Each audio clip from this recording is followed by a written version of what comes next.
Hello mga Inday, hapon na nga ito at naisipan ko nga na pumunta kami sa trabaho ng kanyang papa at niyaya ko nga yung aking bunsong anak na si Kulot. Dahil nga kaninang tanghali nung nagatid kami ng baon ng papa niya ay may nakita nga ako na kanyang tinabi doon sa isang kwarto at meron ngang bag. Dahil maaga nga siyang pumapasok, nangangalakal nga muna siya bago siya pumasok sa trabaho niya at may mga nakukuha nga siya na gamit na tinatapon na rin ng mga Koreano at yun ang tinignan ko kanina kaya bumalik ako ng hapon dahil sabi ko baka nga ipadala sa akin para hindi na rin siya mapagod magbitbit, Charis. Pero nung pumunta kami sa trabaho ng papa niya ay wala nga at bumalik nga muna kami dito at bumili nga kami ng lumpia kay Ate Aga. Habang hinihintay ko nga yung truck nila ay kumain nga muna kami ng lumpia ng aking bunso na si Kulot. At habang kumakain nga ay naglalaro nga muna siya kasama niyang kalaro yung anak ni Ate Aga na lalaki. Sinabi ko nga ay wag tawid ng tawid may mga sasakyan na dumadaan at pinapapasok sila doon sa loob para safe sila na makapaglaro dahil malaki nga yun. At ako nga ay dito lang nakaupo habang kumakain at pinapanood nga sila naglalaro. At nang makita ko na yung truck nila ay niyaya ko ulit yung aking anak na pumunta nga doon sa trabaho ni papa niya para kunin nga yung bag. At di nga ako nagkamali, pinadala nga sa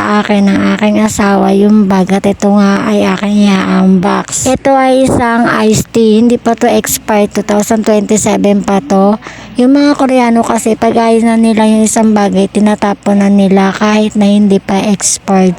At tinaagaw nga ng bunso kong anak dahil nga titignan. Sinabi ko, hindi to chocolate, ito ay tinitimpla. At meron na naman akong bag. Hindi man ako bumibili ng gamit ko, hindi man ako bumibili ng damit, ng bag. Nakukuha lang ng asawa ko to.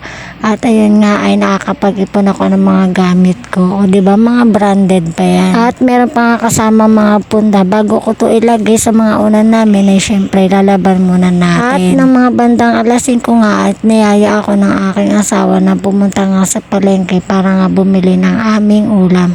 Meron siyang dalang manok, bubili lang ako ng harina dahil ito nga ay aking ipiprito. Para meron kaming ulam ng nagabihan. Kaya hanggang dito na lang po yung aking mini vlog. Salamat po sa panonood.